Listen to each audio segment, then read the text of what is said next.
I put up a soldiers lecture this morning, so I want to sort of finish it off in a second lecture here. And this lecture will also tie to the issue of conscription of the draft, which might help you a little bit with the paper too. So I left off showing this slide. This is always one of the most surprising slides to me when I think about the Civil War. Every time I see it, even still today, I was like, this doesn't make any sense to me. So when we think about the Civil War, it's often asked how many people died in the Civil War. And for a long time, the answer was roughly about 600, and I think this would be about 620 on this, sometimes 630,000. Recent demographers have gone back and looked at the data and say maybe as many as 700 to 750,000 people died during the war. So these figures are probably at the minimum the number of people who died in the Civil War. Not surprisingly, given the fact that the Union Army, as I said earlier, was 2 million men, the Confederate Army was between 800,000 to a million men. The Union Army suffered more casualties, about 360,000 dead, the Confederates 258, 260,000. And I stumbled over the word casualties there because I wanted to mention this. We talk about casualties. Casualties are actually killed, wounded, and missing. So some of you wrote about in Antietam that there were 20,000 casualties. Casualties are not deaths. They count deaths, but they also count other categories as well. Sometimes casualties count even prisoners of war in that list. So really what we're talking about here is about deaths. So let's say 620,000 people, 630,000 people died in the Civil War. As this chart indicates, most of those died of disease. In the Union Army, 250,000 out of 360,000 people die of disease. Death by frying pan, sometimes it's called. So in these camps where you had soldiers that were out for adventure, they meet people they've never met before. Well, if you've grown up isolated on a farm, you've not been exposed to multiple types of germs. You've not been exposed to unfresh water to a certain extent. So you now have a bunch of people living on top of each other who've never been exposed to things like a yellow fever, cholera, malaria, dysentery. Probably more soldiers died of dysentery than just about anything else, which essentially is a bad case of diarrhea, effectively. Partially that's because you didn't really have a good germ theory of disease. You'd camp, and then your camp, you'd be drinking the same water that would also be wastewater.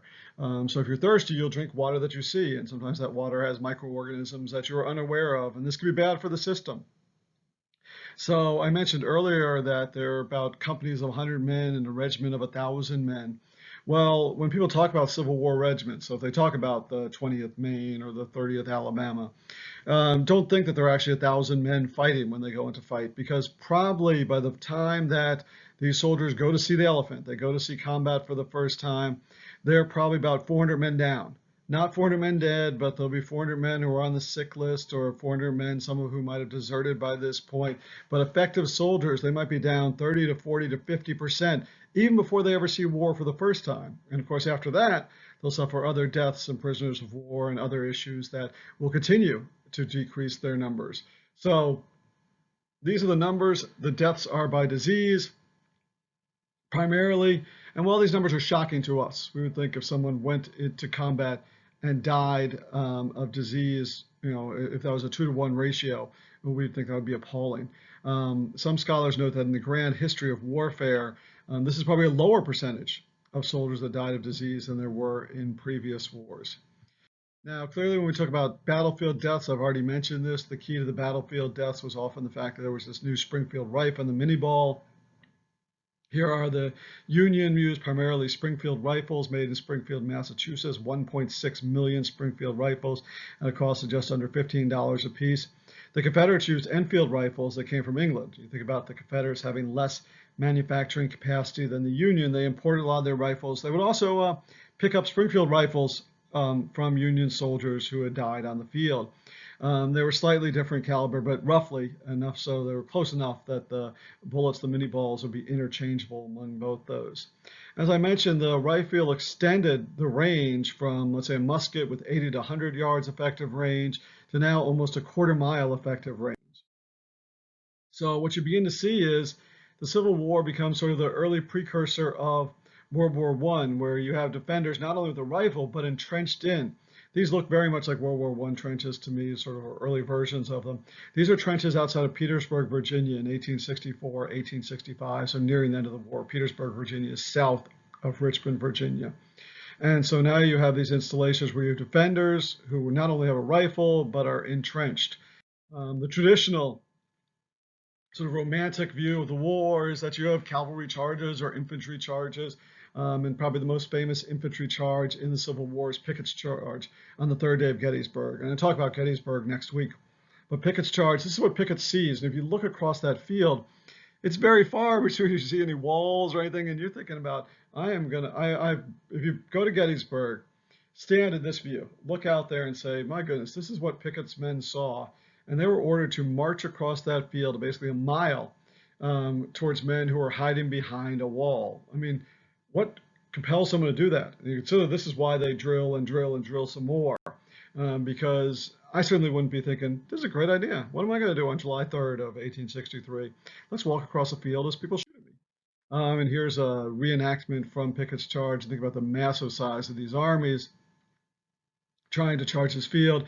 Sometimes this July 3rd, 1863 is the high water mark of the Confederacy because a few of Pickett's men make it across a wall there on the Union side. But ultimately Pickett's charge fails, just like most charges do. It's not the only charge in the Civil War. Famously, U.S. Grant orders a charge at Cold Harbor, where there's a story that the soldier writing a diary that he puts into his pocket. So there's a Union soldier writes basically I think it's actually July 3rd, a year later, 1860, no, it might be June 1864, and he writes, Cold Harbor, I died, because he knew that the charge that the Union Army ordered at Cold Harbor was a suicide mission, and Grant basically says he regrets that order more than any other thing that he's ever ordered in his life. Given the boredom of drilling, the disease, people suffering from camps, going to see the elephant entering combat, probably not the adventure and excitement that had been led up to be. So for the first year, there might be more volunteers than there were need for soldiers. After that, that quickly disappears. It's pretty clear that both the Union and the Confederacy will not be able to find enough soldiers. And this leads to, here's death and destruction in the hospital. But what I want to talk about is the idea that this leads to the need for conscription or draft. You're writing a paper on the 20 Negro Law, the idea that planters, people who own 20 or more slaves in the Confederacy, could gain an exemption for their overseer. And this is connected to Confederate conscription. Conscription and the draft are terms used interchangeably. They're slightly different from one another. The Confederacy enacts conscription, and what conscription says is that everybody in a certain age range is in the Army. You were in the Army if you were 18 to 35, ultimately if you were 17 to 50 in the Confederacy, unless you get an exemption. You can get exemption for owning 20 slaves. You can get exemption because you're ill. You can get exemption because you have certain key occupations, et cetera. Or you can pay a substitute to take your place. But the assumption is you are in the Army unless you have a reason not to be in the Army. A draft is more like, okay, we're going to pick out this name and this name and this name, and they're drafted. Much like if they do a fantasy football draft or you do any sort of other picking of teams. It's not the assumption that everyone's there and you allow people out. What a draft is, you assume that people are out until you select them to enter. And I think some of it reflects on the manpower needs of both sides.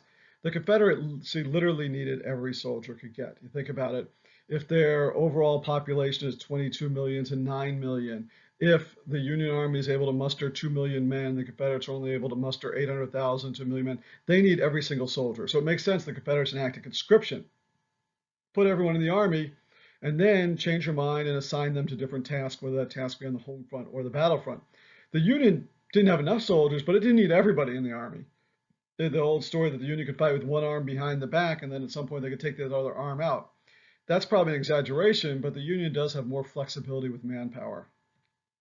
Sort of give you a sense of the problems the Confederacy had in April 1862 when they enacted their first conscription policy, is that when people signed up for the war in 1861, 62, these people were, in June, July, August of 1861, they're excited to fight, but they didn't take care of their family.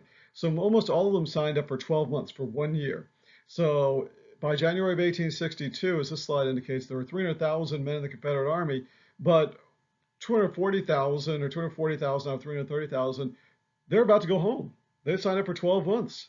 And so what the Confederacy does in April of 1862, at Jefferson Davis's behest, it enacts the first conscription law in American history. And it's somewhat ironic. The Confederacy, which is dedicated to states' rights, probably enacts the most nationalistic law that you can possibly provide. There had never been a national draft. There had never been national conscription in the United States. And here it is, the Confederacy now is compelling at a national level, compelling Southern soldiers, Southern men, forcing them to join the army and fight and ultimately possibly die for their country. That never happened in U.S. history before. And with this, the question is, who is going to be exempt from these drafts? Who is not going to have to serve in these drafts? Is this a rich man's war and a poor man's fight? And in some ways, that's what you're looking at right now. Because when the Confederacy made exemptions to this law, so the law was first passed in April of 1862. In October of 1862, it was revised. Essentially, what it is, occupations are added. And it's at that time that the 20 Negro Law. So the idea is that plantation owners who are often in the army need someone to take care of their, to oversee. They need an overseer to take care of their slaves, so they're granted an exemption from that. May 1863, there are other revisions. Not all these revisions deal with 20 Negro Law or deal with other issues. I mean, there's a wide variety of issues. One of the other issues in both the North and the South is that soldiers can provide a substitute to fight in their place. That's in the initial April 1862 law, but by December 1863 and January 1864, there's a sense that substitutes are not reliable soldiers. So the idea behind substitution is if I'm a rich planter, let's say, and I'm 38 years old and I'm drafted, well, I can serve the Confederacy better by staying home, making sure my slaves work, and I can provide a substitute, an 18-year-old Irishman who's not eligible for the draft. Who's going to be a better soldier? 38-year-old guy? Maybe. Probably the 18-year-old guy is going to be better. Who's going to be more valuable on the home front? A laborer or somebody who can supervise slaves who can grow enough food for the whole town? And so the argument is that substitution and the 20 Negro Law benefit the entire society. Of course, and then as those statistics I gave you, not necessarily planters took advantage of that. The numbers from different states you have there, but we estimate that, and I don't have the numbers right here in front of me, so let's go with the numbers you have on your assignment. But probably what's like 4,000 to 5,000 at most out of all the plantations in the Confederacy actually employ this law, get exemptions. But when people talk about rich man's war, poor man's fight, you can talk about the actual figures. You can say, well, only this many planters dodged the draft or took advantage of the 20 Negro Law. Or you take a look at perception. And the perception is substitution and the 20 Negro Law are class-based legislation. So if I'm a soldier in the Army and I hear that there are plantation owners at home, I hear that the wealthy guy who lived 2 farms over from me provided a substitute. I don't want you to tell me, well, only X% did this or he's doing this at home. All I know is I'm in the Army and I can't see my family, and I hear that there are other people at home who are wealthier than me who seem to be able to get out of the Army. And so rich man's war, poor man's fight, the idea that the rich planter started this war, but poor non-slave holders fight in it, there is certainly some truth to that. Jefferson Davis says at one point, the poor do indeed fight the battle of the countries. You know, there's never been a war where the majority of the army is made up of the rich people. It just doesn't happen. So there is perception, and there is some stats that can back that up. But then other people point out, well, slaveholders served a disproportionate percentage. Only X% of society is slaveholder, but greater than X% of the people in the army or join the army who own slaves. So that's why when you make the argument, and you make an argument about the 20 Negro Law, and you make an argument about the rich man's war and poor man's fight, there is no correct answer. So you can argue either way on that issue. People at the time argued either way, and still historians argue either way on that issue. So that hopefully gives you a little bit of background that can help you write the essay. Thank you.